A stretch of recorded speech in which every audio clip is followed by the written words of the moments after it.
Fala pessoal ligado aqui no canal do Lucas Holanda, tudo bem com vocês? Acompanhamos aqui diretamente do CT do Esporte a entrevista com o diretor-geral do Departamento de Futebol do Esporte, Henrico Ambroghini. Uma coletiva onde questionamentos foram feitos, naturalmente visando 2026. Mas o que a gente dá para falar é que o cenário ainda é de muitas incertezas. E a gente vai trazer esse resumo completo aqui para vocês e destrinchar toda a situação. Primeiro ponto, perguntei ao Henrico Ambroghini como será a estrutura do departamento de futebol em 2026. O presidente do esporte, Yuri Romão, já declarou que ele continua, que o Thiago Gasparino continua. Serão apenas eles? O esporte vai trazer mais alguém para 2026?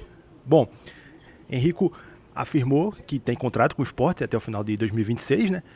Mas que naturalmente a certeza ainda não tem essa certeza 100%, porque, como ele mesmo falou, tudo está sendo reavaliado até o final da temporada. Bora ouvir o que o Henrico disse.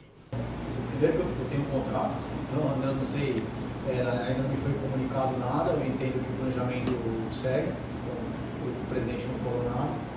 E fazer uma autoanálise é complicado, assim, mas pegar o carro andando, né, e ter que trocar o pneu com ele andando é complicado.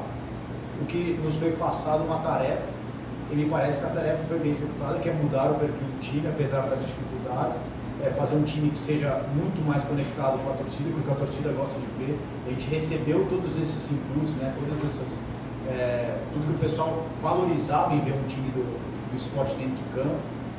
E isso é uma linha óbvia, né? É uma linha que me parece que foi bem feita, todo mundo valoriza esse ponto, mas tem a questão do resultado. Sem dúvida nenhuma, não ter resultado é complicado.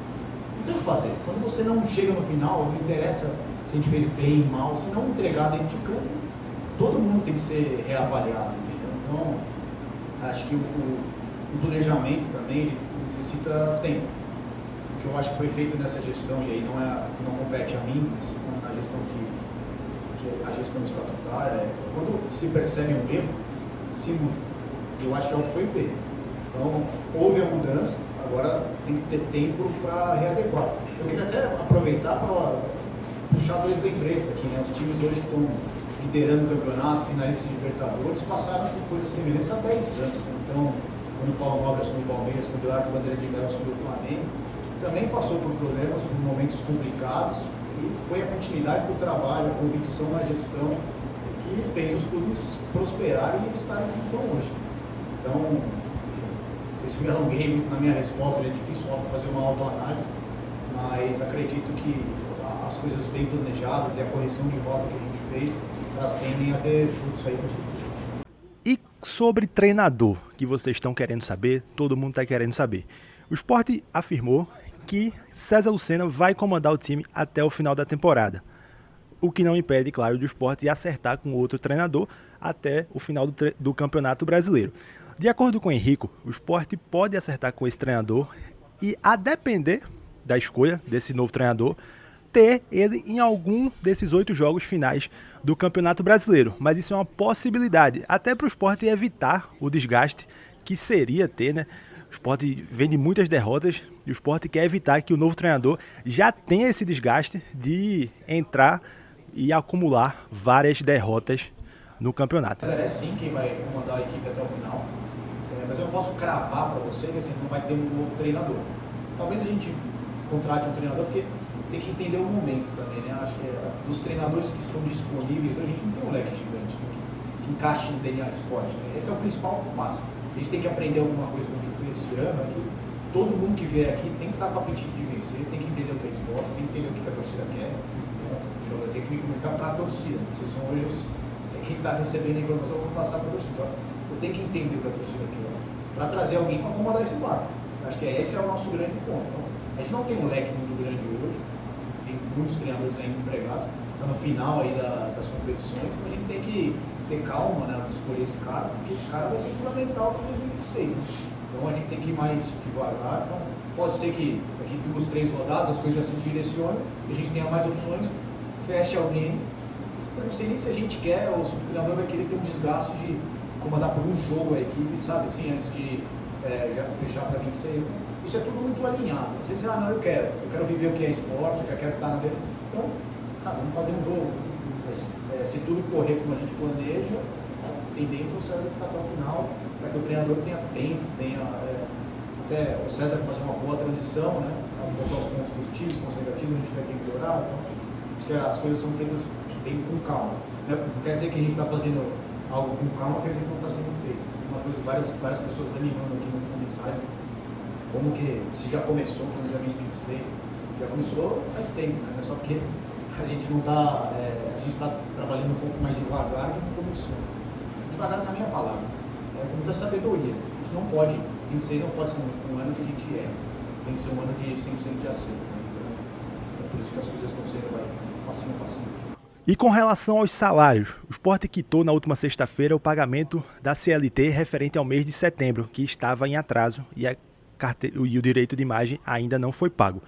Questionado sobre o assunto, o diretor de futebol do Sport, Enrico Ambroghini, falou que tudo está alinhado com os jogadores, né? Repetiu aquele discurso que ele já havia falado em outra entrevista coletiva sobre fluxo de caixa e agora voltou a afirmar que agora está tudo planejado, que o Sport não deverá ter mais problemas.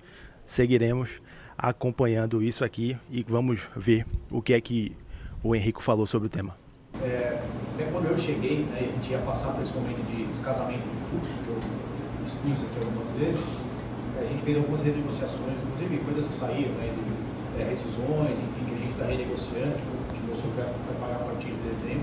A questão de folha também foi algo renegociado ali, conversado, repactuado, vamos dizer assim, com os atletas. Porque, como eu expliquei das outras vezes, também é algo alinhado, né? Não é algo que assim, a CLT de um jeito vai ser assim. São coisas mais alinhadas. Então a gente realinhou para restabelecer um fluxo e a gente agora está honrando o fluxo. Né? Então já fez a primeira CLT, agora vai fazer essa semana a CLT dentro do período e aí sim as imagens em sequência. Então, algo que já foi bem alinhado internamente, então acho que esse problema é um problema vencido, dá para a gente dar um tique na caixinha aqui. O assunto do zagueiro Riquelme. O Sport recebeu uma proposta do Botafogo para vender o zagueiro Riquelme, de 18 anos, que ainda não jogou no profissional nem na Série A e nem na Série B. A proposta gira em torno dos 11 milhões de reais e serviria como abatimento do débito que o Sport tem com o Botafogo quando comprou o atacante Carlos Alberto em janeiro deste ano.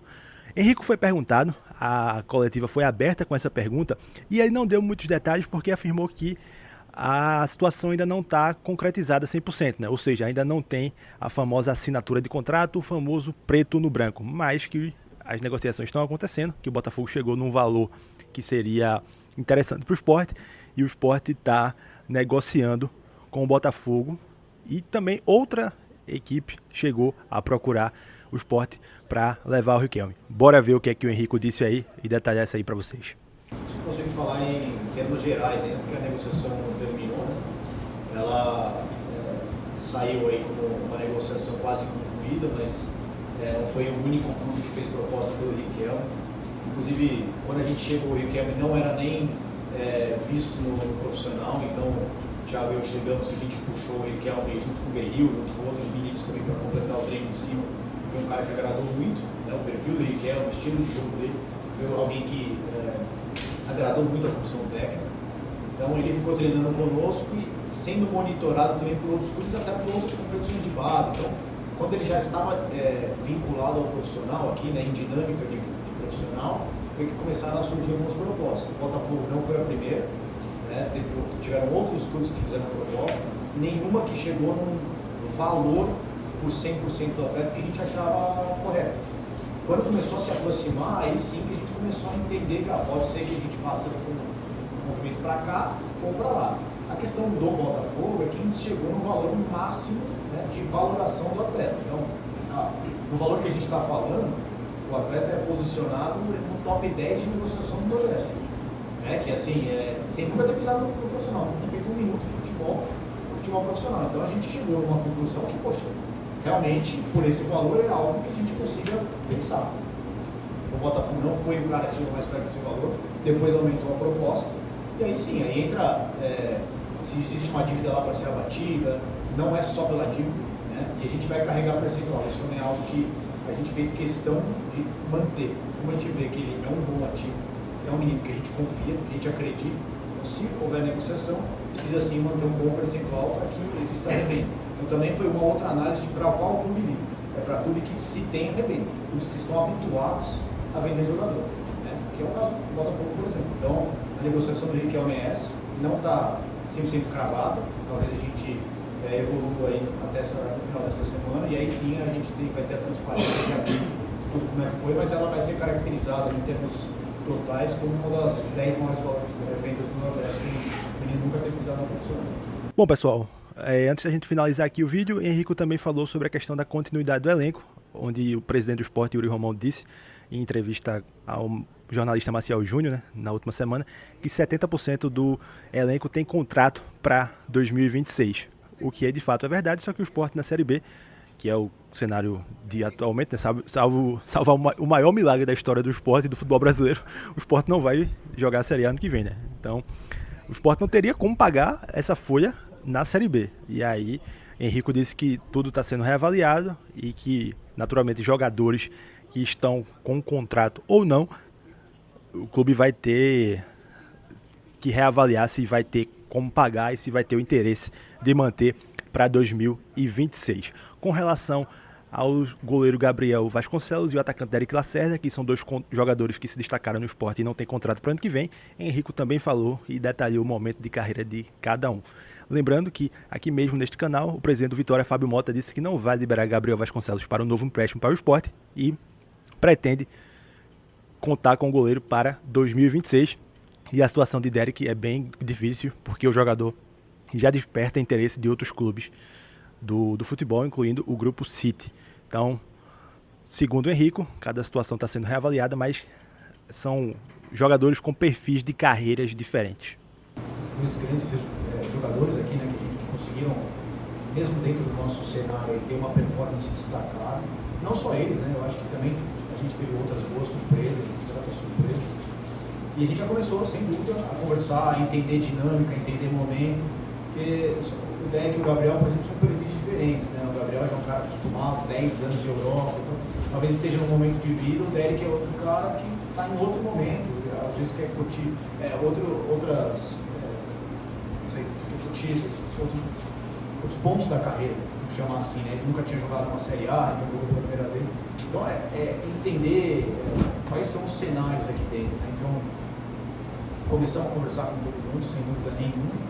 E temos que saber também o que é factível. Outro ponto muito importante para o ano que vem é que a gente não caia em momentos de fazer loucura, sabendo da necessidade de ser um ano muito bom, um ano excepcional no ano de 2026. Então, tem que se adequar a uma nova realidade financeira que existe em todos os clubes que passam por situações, né? Então, esse vai ser o grande ponto da gestão.